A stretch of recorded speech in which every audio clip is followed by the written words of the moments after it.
Bonsoir tout le monde.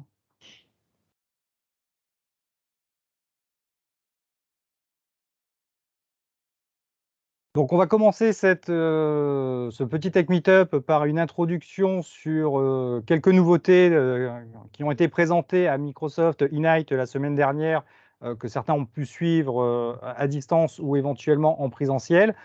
Il y a une centaine de nouveautés, de nouvelles fonctionnalités qui ont été présentées sur l'ensemble de la gamme des produits Microsoft, que ce soit Azure, M365, Teams, mais également la partie développement, la partie pure Azure, la partie ETL. On va se focaliser, ou essayer de se focaliser sur ce logo qui est en fait un nouveau produit de Microsoft qui est Copilot. Donc Copilot, vous avez certainement dû en entendre parler parce que Microsoft mise énormément sur ce produit, ou tout du moins sur cette technologie qui est basée sur l'intelligence artificielle. L'IA qui est au cœur de l'actualité avec le départ samedi du PDG d'OpenIA qui s'est fait débarquer par le board. Microsoft, Satya Nadella qui fait un petit tweet en disant bah, « Ok, tu es bienvenu, tu vas venir chez nous ». Le lendemain, entre 50 collaborateurs et 90% des effectifs d'OpenIA dit bah, « Nous, on va te suivre, on va chez Microsoft aussi ».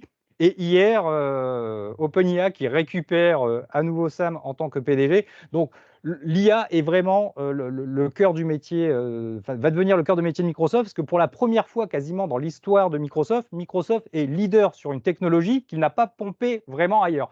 C'est-à-dire que depuis toujours, Microsoft, on lui reproche de copier les systèmes d'exploitation, de lui recopier les interfaces graphiques, de copier les logiciels de messagerie, de copier la partie SQL. Sur la partie OpenIA, sur la partie intelligence artificielle, Microsoft est vraiment précurseur. Ils ont investi énormément dans l'association OpenIA et ils intègrent des produits autour de ce logo copilote. Alors, quand on parle de copilote, il n'y a pas un copilote, c'est énormément de copilotes. Des copilotes, on en a partout, on en a dans tous les produits. On va voir un copilote sur la partie operating system. Sur la partie operating system, vous avez un copilote qui est déjà arrivé dans Windows 10. Pour ceux qui étaient dans la version Insider, c'est-à-dire les versions pré-bêta, à l'aide, pour les personnes qui vont tester les logiciels, les systèmes d'exploitation Microsoft, vous aviez des copilotes intégrés. Donc, on a eu des copilotes, par exemple, dans la partie Paint, où lorsque vous mettez une photo, vous demandez à Copilot de supprimer le fond. Donc, on a l'intelligence artificielle qui est inclue dans l'intégralité des produits Microsoft aujourd'hui, soit en version préliminaire, soit en version définitive. La version définitive que l'on va commencer à aborder, c'est la version liée à la partie Modern Work, et c'est le Copilot pour Microsoft 365. Donc, Copilot pour Microsoft 365 va être en fait différents add-ons qui vont venir se plugger à différents endroits. On aura des copilotes pour la partie Microsoft 365 Apps, à savoir un copilote pour Word, un copilote pour Teams, pour Outlook, PowerPoint, pour Excel, qui vont interagir avec l'utilisateur. Donc l'intérêt de l'IA est de pouvoir utiliser ce qui est modélisé à droite de ce slide, c'est le LLM, le Large Language Model. C'est-à-dire que vous allez pouvoir interroger facilement une application pour qu'elle exécute un ordre que vous lui aurez donné de façon écrite. Par exemple, ça va être dans Microsoft Excel, fais-moi un graphique ou un tableau croisé dynamique à partir de ces données, et je veux un graphique en camembert et que tu me prends que les 10 premiers résultats. Et automatiquement, Copilot va traduire votre requête, votre demande que vous aurez en fait écrit en bon français ou en bon anglais pour les premières versions, en résultat. Dans Word, vous allez pouvoir uploader un document Word de 50 pages et demander à Copilot de dire fais-moi un résumé de 500 mots, fais-moi un résumé de 1000 mots de ce document. Et Copilot va analyser l'intégralité de ce document et vous sortir une synthèse. C'est déjà des choses que vous pouvez plus ou moins jouer avec ChatGPT ou Bing GPT, dans lequel vous avez la possibilité de discuter avec le moteur Bing. Donc toutes ces technologies sont intégrées dans Microsoft. Le cœur de Copilot va être l'index sémantique, c'est-à-dire qu'en fait, ça va être une sorte d'index, d'une base de données dans lequel l'intégralité des informations vont remonter, vont être indexées. Et pour aller chercher ces informations sur d'autres composants, on va utiliser une technologie qui est Microsoft Graph. Microsoft Graph va permettre en fait de remettre en relation l'ensemble des données que vous disposez. C'est-à-dire que dans votre tenant Microsoft 365, ça va mettre en corrélation l'organisation avec les groupes avec les devices, les emails, les utilisateurs, les chats. L'ensemble des informations vont être maillées entre elles. Et la puissance de Copilot, ça va être de comprendre comment ces informations sont interconnectées pour vous sortir un résultat pertinent. Vous allez pouvoir, par exemple, avec le copilote de M365, lui poser la question: quel est l'organigramme du service comptabilité? Et automatiquement, à partir des informations qu'il aura récupérées dans Microsoft Graph, Copilot vous sortira l'organigramme correspondant.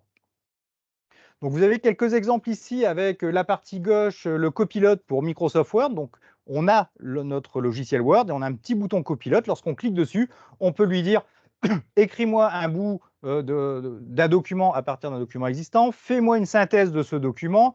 On va pouvoir questionner le document en question. Par exemple, est-ce que dans ce document, on parle de comment mettre en place une landing zone ou comment est architecturée ma landing zone dans Azure? Le deuxième copilote que l'on voit en GIF animé, c'est le copilote pour Outlook. Dans ce copilote par Outlook, on va dire: je reçois un mail, fais-moi un draft de réponse. Et automatiquement, Copilot va être capable, à partir des mails qu'il aura analysés de votre façon d'écrire, de commencer un brouillon et de répondre au mail en question. Votre boulot va consister à le relire, à s'assurer que ça correspond à ce que vous souhaitez envoyer au client, éventuellement la noter et l'envoyer. Donc vous allez pouvoir gagner du temps en réponse de mail. De même, Copilot va pouvoir, sur une série de mails, sur un échange que vous avez avec l'ensemble de partenaires, vous vous retrouvez avec une quinzaine de mails, une vingtaine de mails, vous allez demander à Copilot: fais-moi un résumé de la conversation de ces emails et est-ce que j'ai des actions que je dois effectuer? Et Copilot va vous dire les 3-4 actions qu'on attend de vous. Et la force de Copilot, c'est que vous allez pouvoir étendre Copilot. Copilot va pouvoir recevoir deux types de composants, soit des connecteurs, soit les plugins. En gros, le connecteur, ça va être un composant que vous aurez développé qui va permettre d'aller chercher des informations externes, donc des données qui vont être hébergées sur d'autres services de fournisseurs de cloud, et de les intégrer dans son index sémantique. L'index sémantique va être l'index de l'ensemble des documents, de l'ensemble des informations que Copilot aura à sa disposition. Donc les connecteurs vont permettre d'aller chercher l'information et de venir l'enrichir, votre index sémantique. Le deuxième composant que vous pouvez développer, que vous pouvez créer ou alors télécharger lorsqu'il existe et qu'il a été mis à disposition par un fournisseur de services SaaS, ce sont les plugins. La différence entre le connecteur et le plugin, c'est qu'avec le plugin, vous allez pouvoir directement interagir avec l'application. On va prendre un exemple qui est ServiceNow. Dans ServiceNow, vous allez pouvoir directement, à partir de Teams, dire: crée-moi un ticket pour dire que l'imprimante Intel a un bourrage papier. Donc, vous allez écrire cette information dans le copilote de Teams et Teams va pouvoir détecter que vous avez un incident informatique, qui doit créer un ticket, que pour créer un ticket, c'est dans le ServiceNow, et il va pouvoir automatiquement aller créer ce ticket sans même que vous ayez besoin d'aller vous connecter à l'application. Par exemple, pour les gens qui sont internes Artemis, vous pourriez très bien dire: Copilote, est-ce que tu peux renseigner mon CRA pour telle semaine pour dire que j'étais en mission chez tel client? Vous pourriez dire à Copilot: est-ce que tu peux me poser une semaine de congé entre Noël et Nouvel An? Et automatiquement, vous allez pouvoir interagir avec l'application VSA, à condition, bien entendu, d'avoir créé ce plugin qui va utiliser les API de VSA. Donc voilà un petit peu ce qu'on peut faire avec Copilot. Donc Copilot, pour résumer, il n'y a pas un seul produit, mais vous en avez des tonnes et il y en aura beaucoup plus qui vont arriver. On va pouvoir créer également des connecteurs et des plugins, et ça, c'est la deuxième étape qui va arriver très prochainement dans les entreprises. C'est-à-dire qu'une fois que vous avez mis en place Copilot, on va avoir besoin peut-être d'aller un petit peu plus loin, et ce sont des choses qui vont arriver. Je vous ai mis ici quelques liens qui sont, à mon sens, indispensables d'aller consulter pour aller un petit peu plus loin dans cette technologie. Vous avez un training qui doit durer une petite heure, avec plusieurs modules que vous pouvez faire par tranche de 5-10 minutes sur le démarrage de M365 Copilot. Vous allez avoir une vision un petit peu plus complète de ce qu'est Copilot, des composants de base. Pour aller un peu plus loin, vous avez l'aide et l'apprentissage Copilot, qui est le point d'entrée de l'ensemble des ressources Copilot aujourd'hui mises à disposition par Microsoft. Et enfin, un cours qui est le MS02, qui va permettre en fait d'avoir les différents prérequis que vous avez besoin de mettre en œuvre dans votre entreprise avant de déployer Copilot. Copilot, c'est vrai que c'est formidable. Par contre, il a besoin d'avoir de la donnée. La donnée, ça va être le carburant de la partie Copilot. Et donc, cette donnée, il faudra la protéger. Il faudra la protéger avec les contrôles d'accès. Qui peut y accéder? Parce que si vous mettez à disposition la fiche de paye d'un DG, ben, il ne faudrait pas que facilement on dise quelle est la paye de telle et telle personne parce que le document était mal protégé. Le document est mal protégé, il n'y a personne qui arrive à le retrouver aujourd'hui. Copilot, lui, non seulement il va le retrouver, mais il va pouvoir vous répondre simplement dessus. Donc il y a différents prérequis, il y a différentes choses avant de mettre en place Copilot dans les entreprises. Et aujourd'hui, il faut savoir que Copilot n'est pas disponible pour tout le monde. On a uniquement les clients grands comptes qui peuvent utiliser Copilot. Copilot, c'est 300 licences minimum à 30 € par mois, c'est un ticket de 100 000 €. Donc aujourd'hui, pour jouer avec Copilot, ça coûte 100 000 € à une entreprise et encore, tout le monde n'est pas éligible dessus. Et j'aurais tendance à dire que c'est une chance, surtout pour le segment en fait, PME, PMI et middle market. Ça va permettre de se préparer et de préparer le tenant, de préparer, d'avoir une gouvernance de la donnée avant de déployer Copilot et d'avoir des effets de bord peut-être indésirables. Donc le carburant de Copilot, ça va vraiment être la donnée que vous allez lui fournir et cette donnée doit être protégée. Pour bien protéger cette donnée, on va avoir maintenant OpenText qui va pouvoir prendre le relais et voilà, et vous expliquer comment on peut protéger les données dans Office 365, dans Microsoft 365, parce que pour ceux qui ne le sauraient pas encore, les données ne sont pas backupées par Microsoft. On a juste de la haute disponibilité et pas de backup, mais ça, c'est avant l'intervention de Julie. Voilà, ça, c'était avant.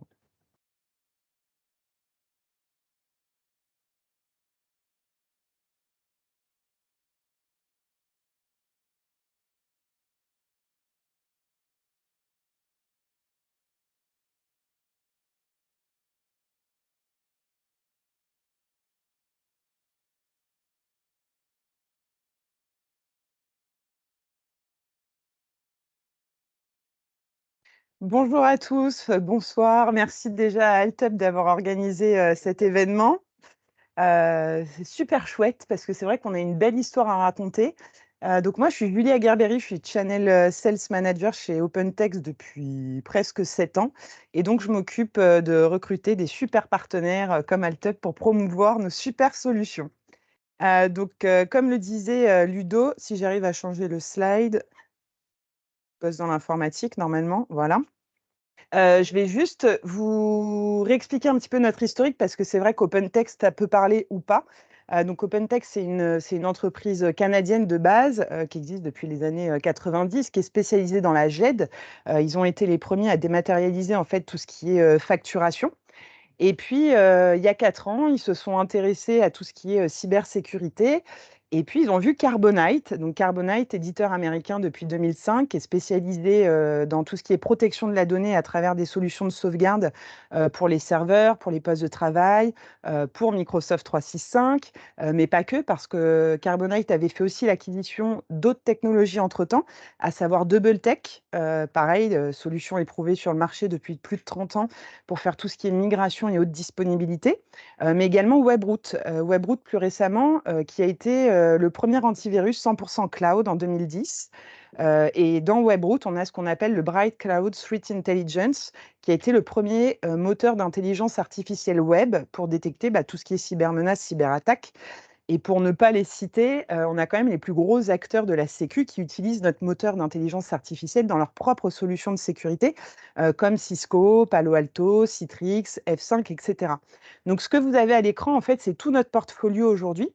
Donc, parce qu'OpenText a racheté tout le groupe Carbonite dans tout ce qui est sécurité et protection de la donnée. Donc, on a la sécurité donc, avec tout le portfolio des solutions Webroot, donc pour le endpoint, le DNS, la sensibilisation des utilisateurs. On a toute la partie détection et réponse avec de l'endpoint security.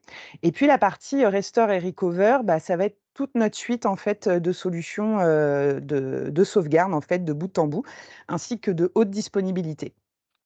Et tout ça pour vous dire qu'aujourd'hui, on va s'intéresser surtout à 3 techno, à savoir le C2C, donc le Carbonite Cloud to Cloud Backup, parce qu'entre-temps, OpenText, a des idées de géants, a des envies de géants. C'est vrai qu'aujourd'hui, on est quand même une entreprise, on est 25 000 personnes dans le monde, donc on commence un peu à peser. On a pris vraiment le tournant de la cybersécurité pour proposer un portefeuille, complet. Et donc, on a également fait le rachat du groupe Micro Focus en début d'année. Et dans Micro Focus, on a également racheté la solution Cloudoli, donc qui va maintenant s'appeler Carbonite Cloud to Cloud Backup, donc pour faire la sauvegarde de tout ce qui est dans Microsoft 365, de Google Workspace, de Salesforce, de Dropbox, de Box, parce que tous ces services, en fait, ne sont pas sauvegardés. Et puis, on va faire une première passe avec toute la partie serveur backup. Pourquoi on parle de serveur backup aujourd'hui? Parce que j'ose imaginer que vous avez tous une solution de sauvegarde pour vos serveurs, qu'ils soient physiques ou virtuels. Mais cette technologie-là, qui nous vient de notre acquisition d'eVault, pareil, eVault, hein, qui a été une techno pionnière dans les années 2000 de sauvegarde sur disque, c'est une technologie qui est puissante, dont le Delta Pro est breveté, et qui permet surtout de répondre à n'importe quel scénario d'architecture. C'est-à-dire qu'on veuille sauvegarder du serveur physique, du serveur virtuel, du serveur dans du cloud ou autre, ça répond entièrement à ces cas d'usage. C'est une solution puissante dans le sens, alors techniquement, je vais vous l'expliquer juste après, mais aussi parce qu'on sait en fait supporter plus de 400 applications. Si vous avez encore de la S400, de l'HP UX, du Sun Solaris, de l'Hyper-V, du VMware ou autre, on a des agents pour ça, en fait. Bon, bien évidemment, c'est agentless pour tout ce qui est virtuel, mais c'est une techno qui est très robuste, qui permet aussi, d'aller jusqu'à restaurer une pièce jointe dans un mail. Donc, si vous n'avez pas encore, passé le pas, de Microsoft 365 et que vous avez encore pour le moment votre Exchange, sur site, eh bien, on a la solution. Techniquement parlant, ce qu'il faut savoir, c'est qu'une fois qu'on fait passer la première foule de référence, qui est la seule foule qu'on fait transiter à vie, même pas de foule synthétique, on ne transfère vraiment que les blocs logiques modifiés qu'on encrypte en AES 256 bits, qu'on compresse, qu'on déduplique. Et pourquoi je vous ai parlé juste avant du Bright Cloud Threat Intelligence, c'est parce qu'on l'a aussi intégré dans notre solution de sauvegarde. Ça veut dire qu'au moment de la sauvegarde, si jamais on détecte une activité malveillante, un virus ou autre, on ne fera pas passer la sauvegarde. Donc ça, c'est une première chose.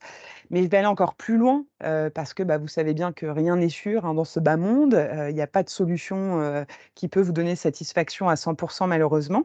Quand bien même un virus se mettrait au moment de la sauvegarde, eh bien, on le sauvegarderait. Voilà. Par contre, on va l'encrypter. Et ce qui veut dire qu'au niveau du stockage, ça ne peut pas se propager. C'est techniquement impossible. Donc c'est ça qui est important. Après au niveau, du déploiement de l'architecture, on fait absolument tout ce qu'on veut. On peut être du full on-premise, répliquer sur différents sites, on peut, répliquer directement dans nos data centers avec du stockage inclus illimité. On peut faire, du site réplication chez nous, du site réplication chez Altup. Voilà, hein, surtout, hein, voilà, en service managé. On fait ce qu'on veut ou du direct cloud, on fait ce qu'on veut. Donc c'est ça qui est vraiment chouette, c'est des licences qui sont, basées que sur la volumétrie source, peu importe le nombre de serveurs que vous avez, derrière, hem, qu'ils soient virtuels, qu'ils soient physiques, voilà, c'est un coût à la volumétrie source. Donc ça, c'est pour, la partie serveur.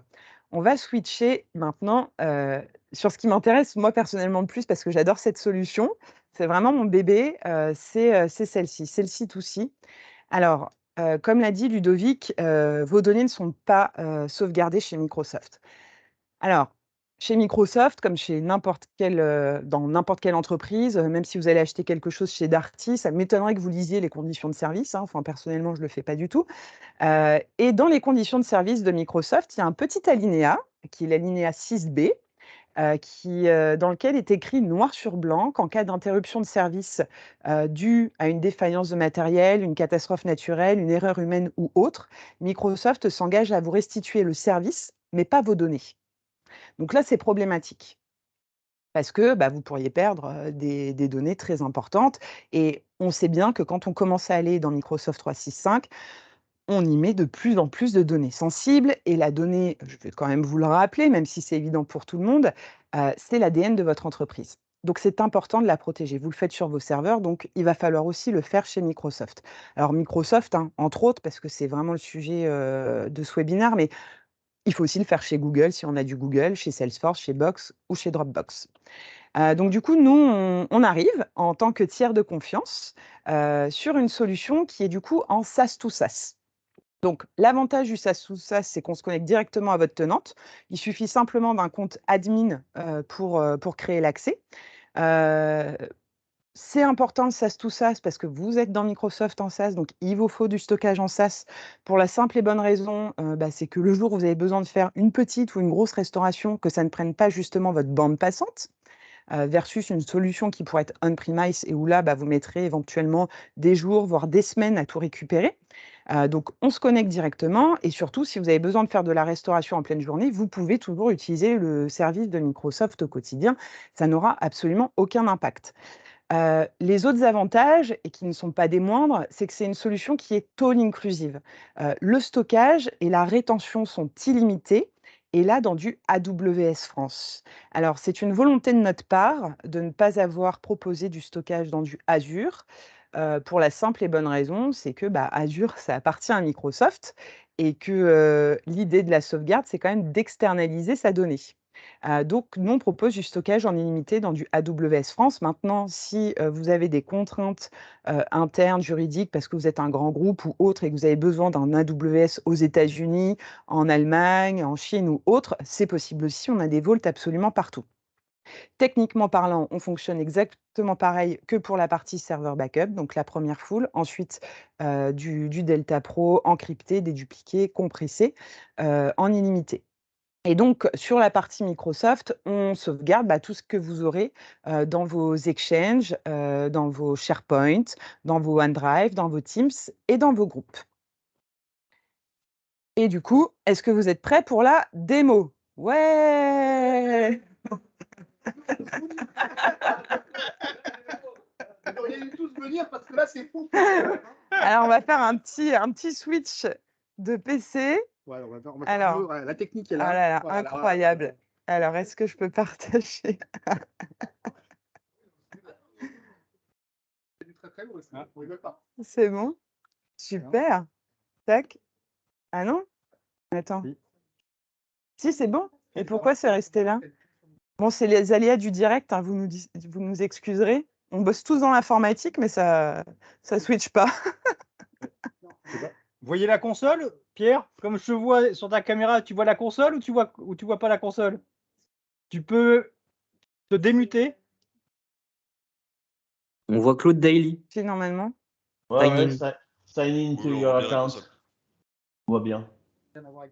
Si, c'est Ah, la bah, console. Il doit voir l'écran là, il doit voir l'écran. Vous voyez Non, parce qu'en Pierre, fait, tu vois l'écran Ouais. open text? Tu repartages ici. Que Non. Ah, quand je vois on va l'écran, oui, chercher- effectivement, Mais non, sign il in peut to your partager account. directement là. Elle a Tu m'entends là partagé, ou c'est pas? Oui, mais il faut- Est-ce que vous pouvez nous dire dans le chat si vous voyez la console ou si vous voyez toujours le slide avec le petit bonhomme bon. On voit ça. Ah, c'est bon, super. voilà. Génial, c'est ce qu'il me fallait. Top, merci. Donc, pour cette magnifique console, donc il vous suffira de vous connecter avec un email et un mot de passe, tout simplement. Et vous arrivez sur cette incroyable interface. Alors, dans cette interface, vu que c'est mon interface de démo, évidemment, j'ai toutes les briques de la solution. Mais vous, quand vous vous connecterez, si vous n'avez que du Microsoft, bien évidemment que vous verrez vos Exchange, vos Teams, les groupes, les SharePoint et les OneDrive. En un coup d'œil, ce qui est sympa de voir, c'est le total de boîtes mail, celles qui sont actives, ce que ça représente en termes de volumétrie. Encore une fois, la volumétrie, on s'en fiche parce qu'elle est illimitée. Donc ça, c'est plutôt chouette, vous n'avez pas d'infra à gérer. Je vous donne un exemple très rapide. Si on veut faire une restauration d'un mail, il me suffirait de cliquer sur Exchange. Donc là, je vais avoir vraiment la liste de tous mes Exchange. Je peux filtrer par statut, je peux taper le nom de l'Exchange en question.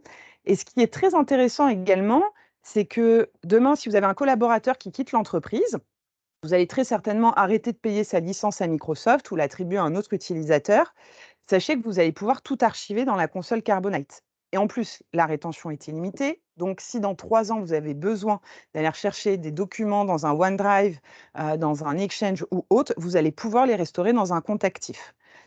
Quid du RGPD? J'anticipe tout de suite. Alors, côté RGPD, déjà, ce qu'il faut savoir, c'est que la solution est ISO 27001. Pour le stockage, on bénéficie de toutes les certifications RGPD d'AWS France. Il faut savoir qu'ils sont aussi hébergeurs de données de santé. Donc, on a quand même un bon niveau. Et je vais rebondir surtout sur le droit à l'oubli.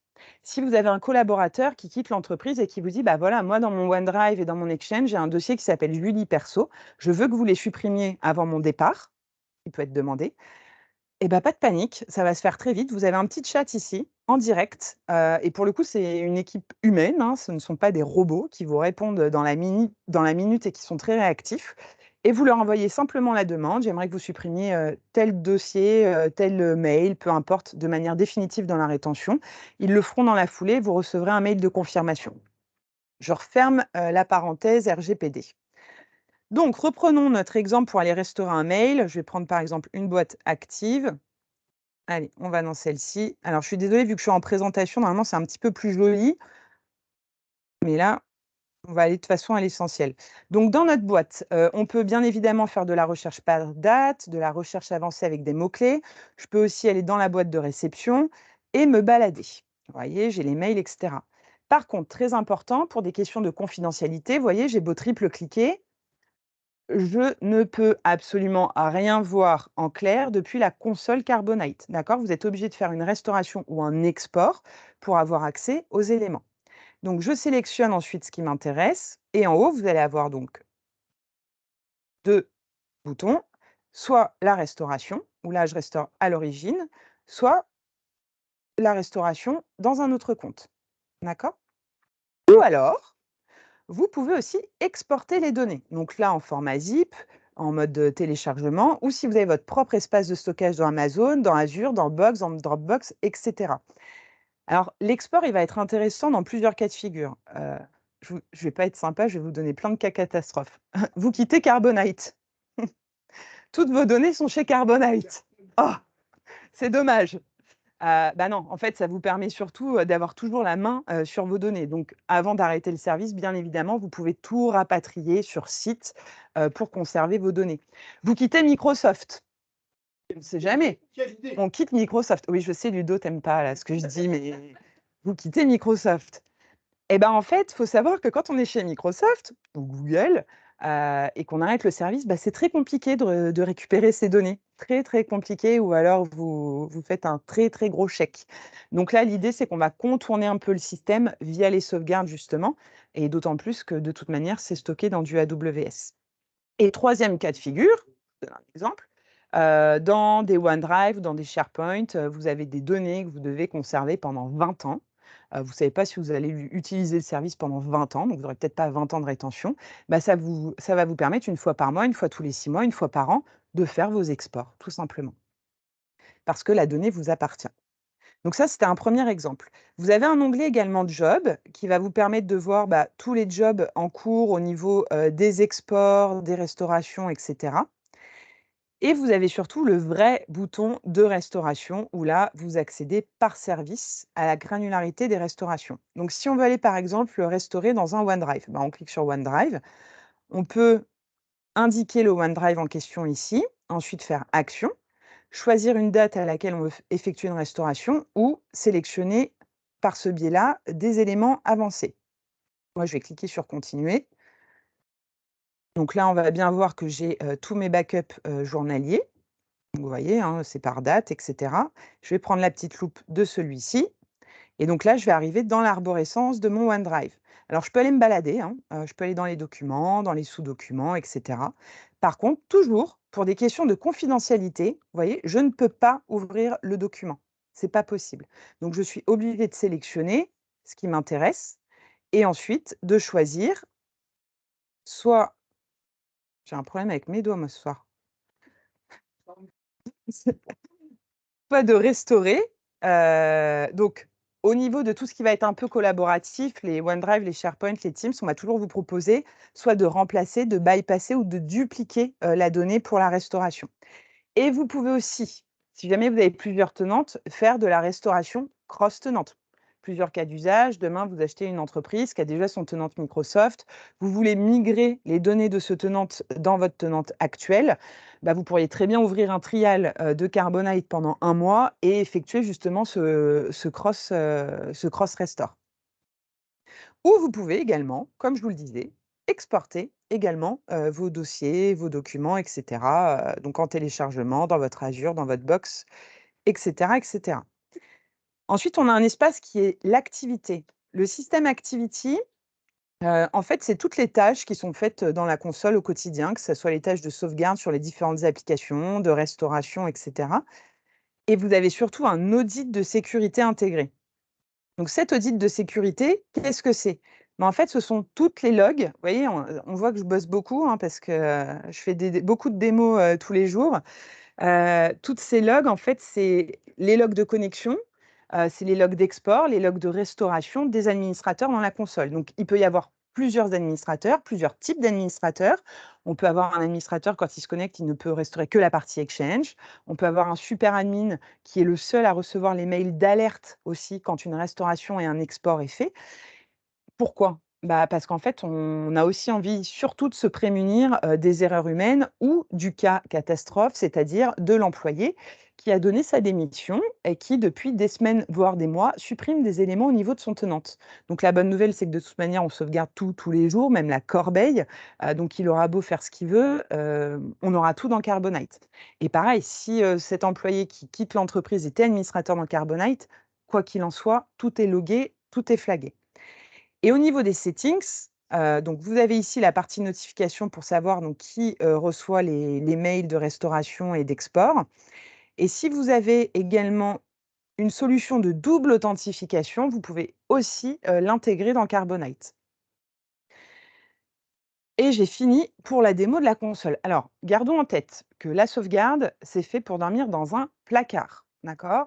C'est important, c'est le socle hein, de votre service informatique, mais c'est fait pour dormir dans un placard. Donc l'idée, surtout, en tout cas au niveau de l'architecture de la solution, c'est vraiment fait que pour, si vous avez besoin d'y aller, ça soit ultra simple, ultra facile et pas besoin justement d'ouvrir un manuel d'utilisation pour se rappeler comment ça tourne. Et en cas de besoin, n'oubliez pas qu'il y a un chat qui est en direct et qui est super bien. Voilà pour la démo. Et je voulais finir par contre sur une autre solution qui me tient également à cœur. Alors, comment je vais vous switcher ça? Alors après, si vous avez des questions, hein, n'hésitez pas à les mettre dans le chat ou après on ouvrira peut-être les micros pour que ça soit un peu plus interactif. Hop, normalement, on devrait être revenu sur la présentation. Alors, tac, je vais faire ça, ça. Ouais, c'est bon. Merci.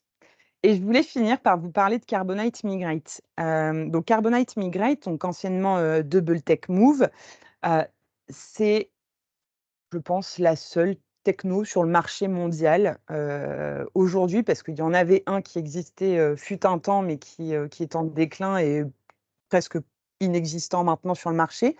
Mais Carbonite Migrate, c'est une technologie qui permet de faire de la migration any to any, du P2V, du V2P, du P2Cloud, du Cloud to P, dans tous les sens que vous voulez. Donc, si vous voulez migrer un serveur physique vers un virtuel ou autre, et ça fonctionne un peu comme par magie. Je sais que je vous vends un petit peu de rêve, mais pour le coup, c'est réel. C'est une licence par migration. Si. Ah si, si, je le vois, moi, sur mon écran. Ouais, c'est bon. Ouais, c'est ça. C'est quoi cette interruption spontanée Non mais oh, j'étais lancée sur ma migration en plus. J'ai migré d'écran. Non mais franchement, excusez-nous, hein. Ils sont à l'alcool là, donc ça commence à chauffer. Voilà. L'apéro a bien démarré. Donc, pour en revenir à mes moutons. Chut, les enfants. Les enfants. Donc, pour en revenir à Carbonite Migrate, c'est vraiment une techno qui est super parce que je vais vous donner quelques exemples. Et on a fait des grosses migrations dans une entreprise de magasins de sport très connue, qui fait beaucoup de pubs à la télé. Ils ont migré plus de 700 serveurs en fait il y a 2 ans. Et la migration a mis 6 mois, donc bon, ce qui est plutôt acceptable. On l'a fait chez d'autres aussi, où en 1 heure et demie de temps, un soir, on a migré une vingtaine de serveurs. C'est vraiment une techno qui est super éprouvée. D'ailleurs, pour la petite anecdote, on est disponible dans le dans le Azure Store de Microsoft, voilà, parce que Microsoft fait toutes ses migrations Azure avec nous. Voilà, tout simplement. Et techniquement parlant, ce qui est vraiment chouette, c'est qu'on fait une première image en fait de ce qu'on a à migrer en termes de serveur. Ensuite, on va bien évidemment encrypter tout ce qu'il y a à migrer, donc au fil de l'eau. Elle est vraiment chouette cette petite animation, j'ai presque rien à dire. Vous avez vu? Mais on vous l'enverra. Et donc, on emmagasine tous les blocs, en effet, qu'il y a à migrer. Et surtout, ce qui est très important, c'est que s'il y a une coupure réseau au moment de la migration, ce qui peut arriver, on va continuer à emmagasiner ce qu'on a à migrer. On ne va pas tout stopper, parce que c'est un système qui est intelligent. Et une fois que la bande passante va se rouvrir, eh bien, on va repartir de là où on s'était arrêté. Ça ne va pas repartir de zéro. Donc ça, c'est ce qui est le plus important. Et pour le coup, c'est une techno, si vous avez même une petite migration de rien du tout à faire, qui se mérite d'être testée, parce que ça fait vraiment le job, c'est éprouvé. Et puis, on a plein d'exemples sur lesquels on a eu plein de succès depuis plus de 30 ans. Et vous pouvez y aller les yeux fermés. Voilà. Et je crois que j'ai terminé. On n'a rien à l'écran depuis tout à l'heure. Hein. Merci. C'est la passion, ça. Est-ce qu'il y a des questions? Avez-vous des questions? On va débloquer les... Alors, du coup, on va le débloquer où? Non, Là? ça, c'est le mien. Ouais, ça, c'est le tien. C'est le Black Friday.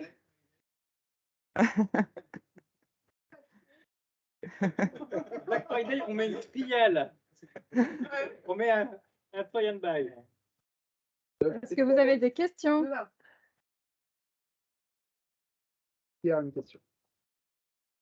Non, j'ai pas de question. Moi, je découvre un peu tout le monde. Qu'est-ce qu'on entend par une migration vers le cloud? C'est-à-dire, si par exemple, je sais pas, vous allez vous avez une VM chez Azure ou chez Amazon ou chez OVH. Alors ça, pareil, OVH, on fait pas mal de migrations, sachant qu'OVH ne nous donne aucun accès, même pas à la couche hyperviseur. Eh ben, on sait migrer vers OVH, par exemple, des serveurs, que ce soit physiques, virtuels ou qui sont déjà dans le cloud. Par exemple, Karim, toutes tes VM que tu vas avoir on-prem, demain, tu décides de les mettre sur Azure. Il y a deux solutions. C'est soit on réinstalle toutes les VM à la main avec la grosse problématique qui n'est pas d'installer un OS, parce que ça, on sait le faire, et on est plutôt expert dessus, mais c'est surtout reconfigurer tes applications, réinstaller tes applications et faire venir tous tes intervenants pour reconfigurer ça. Là, avec Carbonac, qui est en fait anciennement le double tech, comme Julie le disait, ça va te répliquer ta VM dans Azure, ça va te créer une machine qui est en fait une copie conforme de ta VM. Et donc, tu vas pouvoir déplacer très rapidement et migrer vers, depuis ton ESX on-prem vers Azure. Et de Azure, Et de Azure vers AWS et dans tous les sens. Voilà, donc c'est ça qu'elle entend. En fait, surtout, c'est un lift and shift en fait de VM. mais dans tous les D'accord. sens. Alors, ce que je comprends, c'est que c'est une migration de VM. Oui, donc, Vincent vous enverra le support. l'enveloppe entière. Vous m'entendez?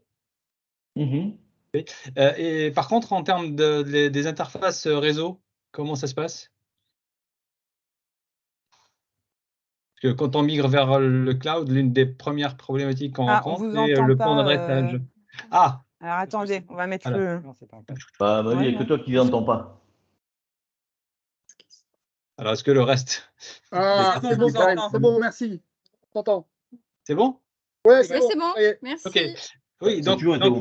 c'est effectivement, Ludovic, pas l'installation de l'OS ni le déplacement de la VM, mais les interfaces réseau, les flux et ce genre de Ouais, choses. en fait, derrière, il y a une reconfiguration qui peut être pilotée directement dans l'application. Et derrière, oui, il y a un petit peu de travail, un petit peu d'ingénierie. Mais quoi qu'il en soit, cette ingénierie, elle est beaucoup moins longue. Parce que dans tous les cas de figure, il faut se poser la question. C'est quoi les flux? Comment je le configure? Qu'est-ce que je vais modifier dans mon application? Par exemple, on va dire qu'on va déplacer un Centréon ou en fait un serveur qui va récupérer les logs ou les trappes SNMP qu'on a configurés par adresse IP. Ouais. Forcément, il faut reconfigurer en fait la communauté IP. Mais ça, en fait, on va pouvoir rejouer des scripts derrière de reconfiguration. Mais ces opérations, on aurait dû le refaire quoi qu'il arrive. Oui, bien sûr, ok, d'accord. Non, je pensais que c'était magique, mais en fait, non. C'est magique dans le C'est sens magique, où si. déjà, ça te fait un serveur qui est fonctionnel de l'autre côté. Voilà. D'accord, très bien. En Merci. fait, ça évite aussi de bloquer un ingénieur le soir ou le week-end pour faire des migrations hors réseau. Enfin, c'est vraiment une techno qui est éprouvée, qui est puissante. Très bien.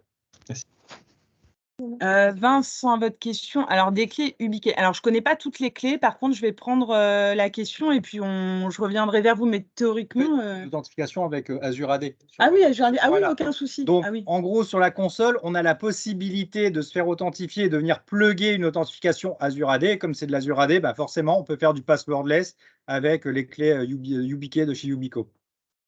Voilà, donc tu as eu la réponse. Bah, voilà, bah, merci. Ok, On en apprend tous les jours. merci. D'autres questions?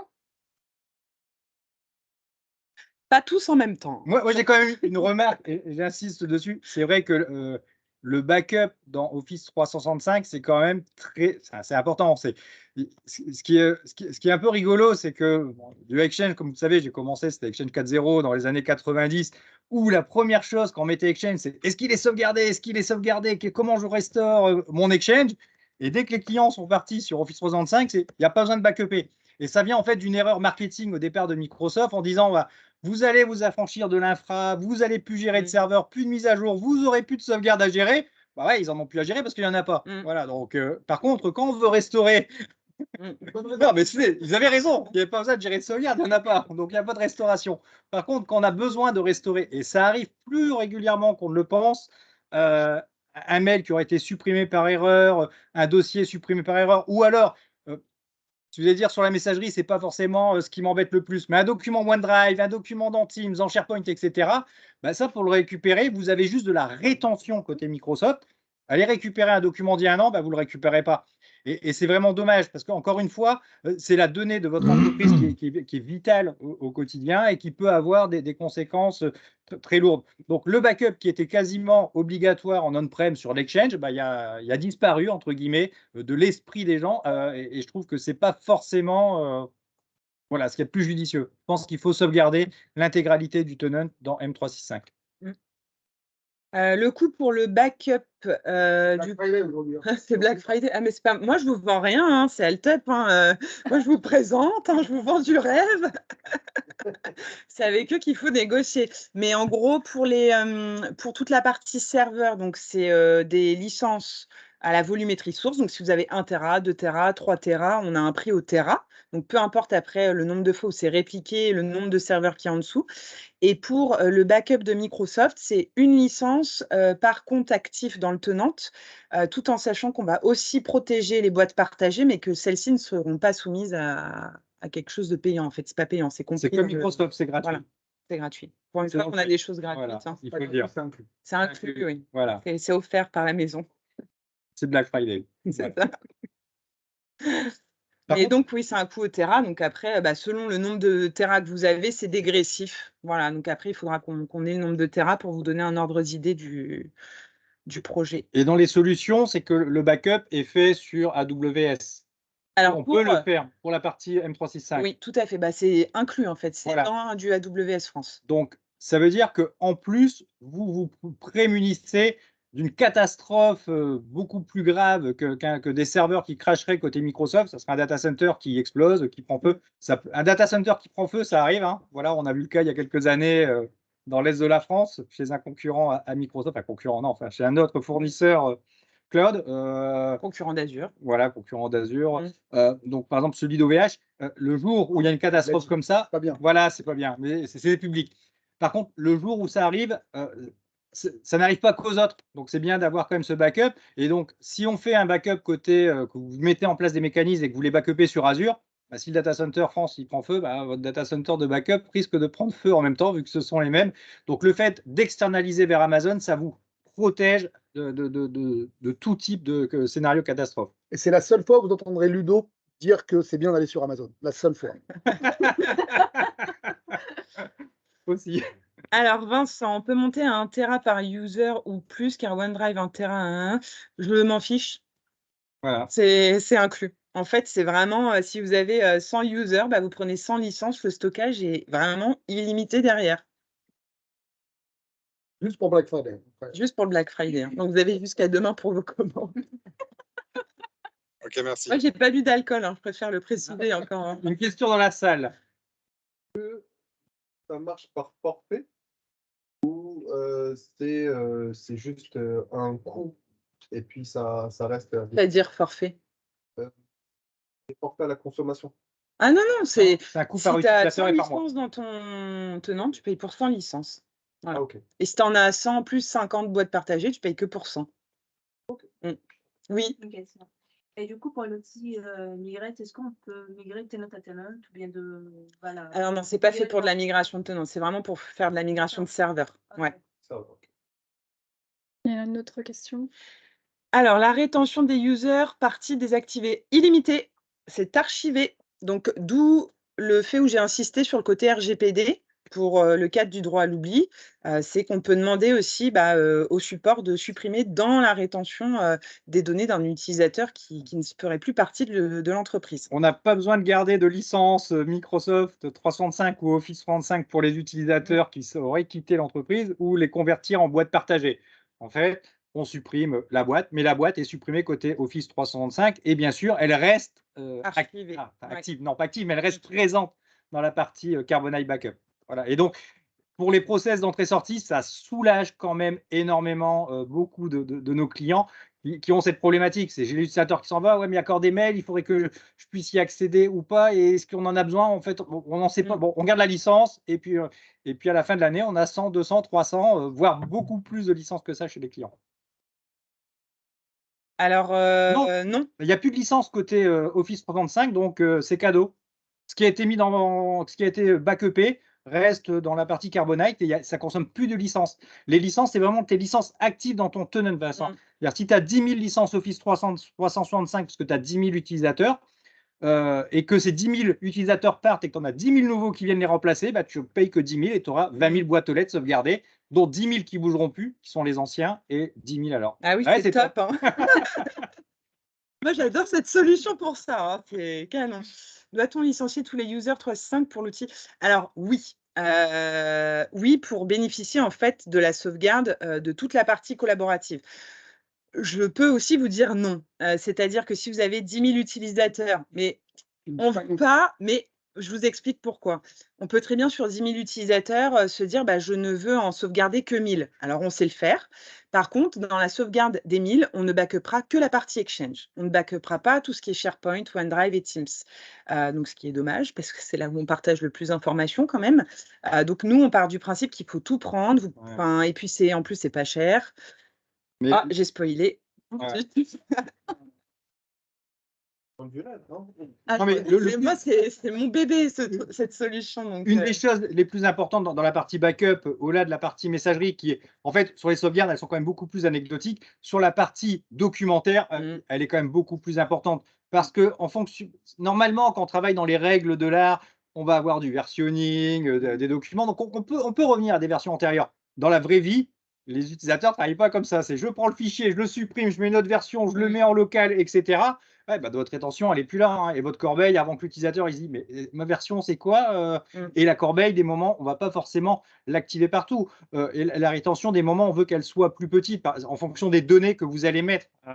Donc, si vous voulez, parce que ça prend en fait tout ce qui est tous vos snapshots que vous allez avoir, vos versions, ça consomme de l'espace dans votre SharePoint. Et quand on voit le coût de l'espace SharePoint dans Microsoft, c'est dommage d'avoir la moitié de l'espace qui est consommé par des versionnings ou de la corbeille. Oui. Pour l'outil de migration, ça prend vraiment tout type de serveur, quel que ce soit. Ah ouais. Le serveur. Même des vieux OS, même des. Ah ouais. Et, On fait aussi pas mal en ce moment de migration de clients qui se sont lancés chez Nutanix et qui rebroussent chemin chez VMware. Donc ça, pareil, on a 2 clients là, qui font des migrations pour 1300 serveurs Nuta vers VMware. Donc on sait faire. Voilà. Rien n'est figé. C'est ça qui est chouette. Oui. En fait, dans de live, j'ai déjà utilisé un client, HV Régulateur, je pense. Et du coup, le souci, c'était les backups de canaux privés. Ouais. Il faut le sélectionner. En fait, il faut le sélectionner. C'est dans les paramétrages. Ouais.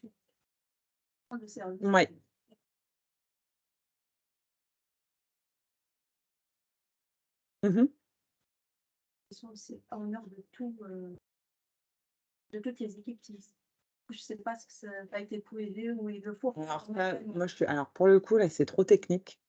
Ah oui. Mais je peux prendre l'information et voir, ouais, à ce niveau-là, ça. Il y avait en fait la solution backup des canaux. C'est pour ça qu'il y a un petit peu d'ingénierie avant pour Oui, il mettre. faut bien déployer.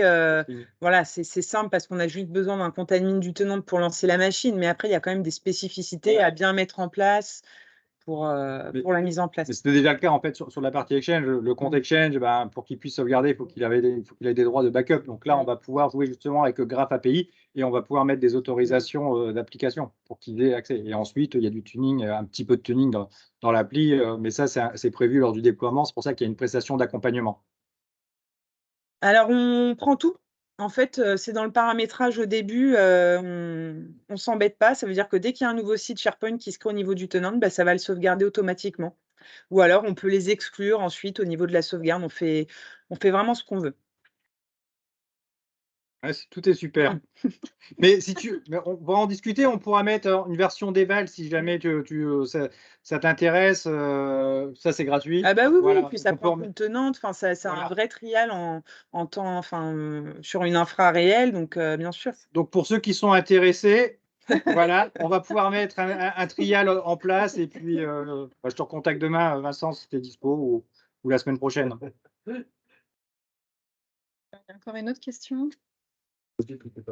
Alors, administration de 2 environnements d'utilisateurs, exemple US-France.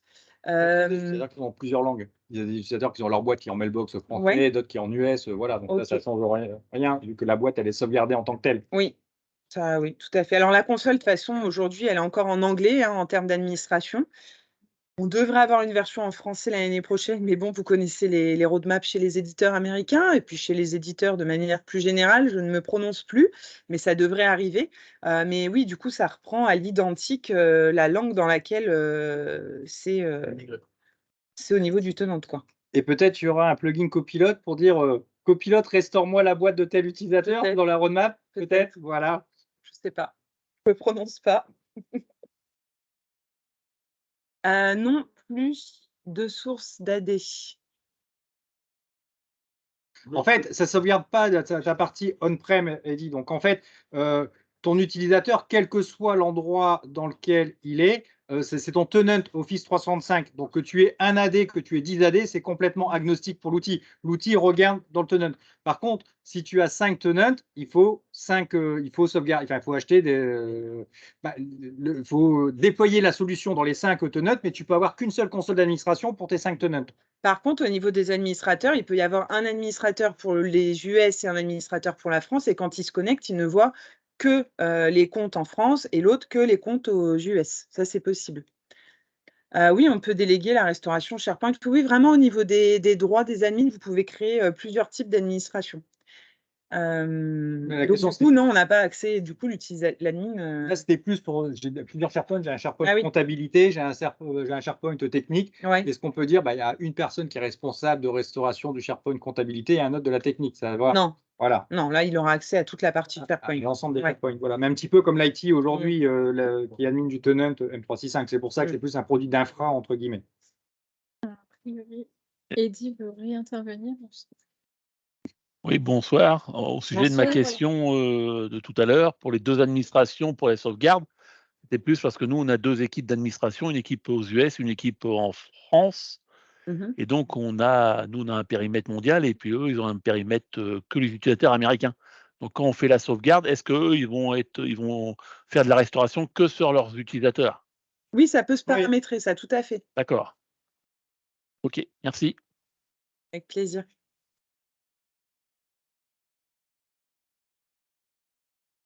D'autres questions?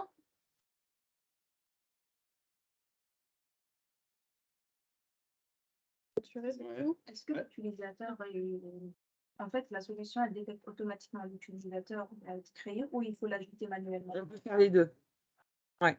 Mais on préconise de tout faire automatiquement comme ça. Donc, la question qu'on avait ici, je ne sais pas si vous l'avez entendu, c'est est-ce que si on crée un nouvel utilisateur, il est pris automatiquement dans la sauvegarde? Donc, tout comme les sites SharePoint, lorsqu'ils sont créés, ils sont pris automatiquement. On peut, dans le paramétrage du produit, faire en sorte que je crée un utilisateur au 365, automatiquement, il est backupé. Parce que si à chaque fois qu'on crée un utilisateur, il faut aller le rajouter, ça peut être un petit peu problématique. Donc là, non, ça se paramètre, ça se rajoute automatiquement.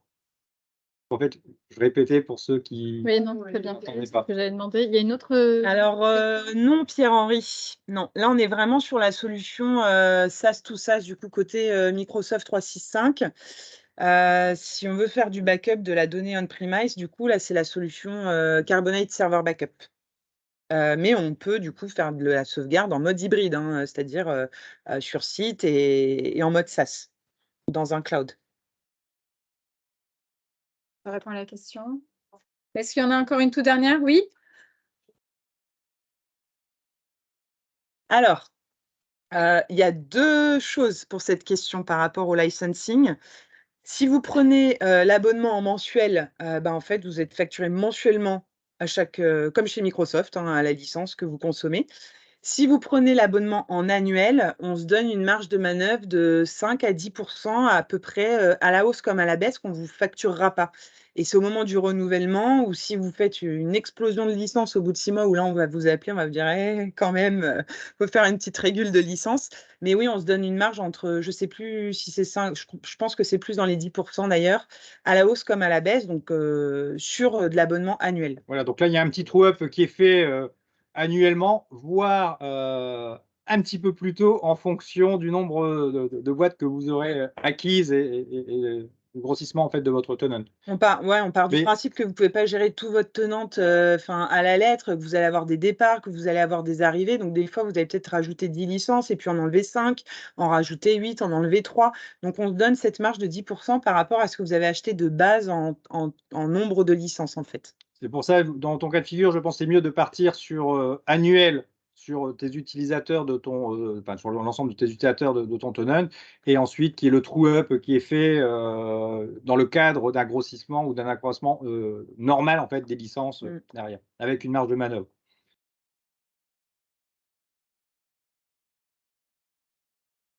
Je pense qu'on peut Avec plaisir. clôturer. Ok.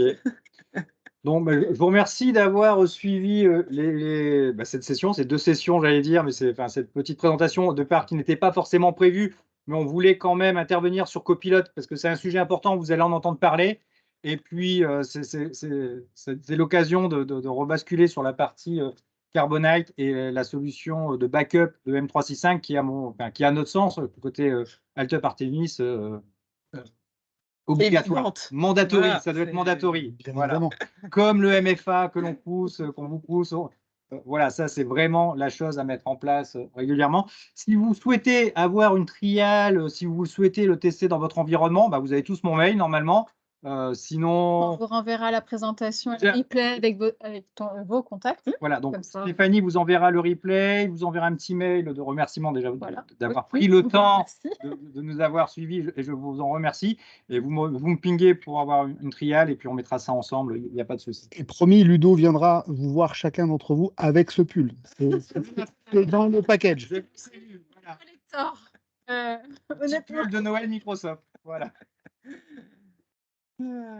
Merci bien. On vous souhaite une belle Merci soirée. à tous. Et Bonne on vous dit soirée. à bientôt Merci. pour d'autres rendez-vous. Au Au revoir. revoir. Merci beaucoup, bonne soirée, au revoir. Au revoir.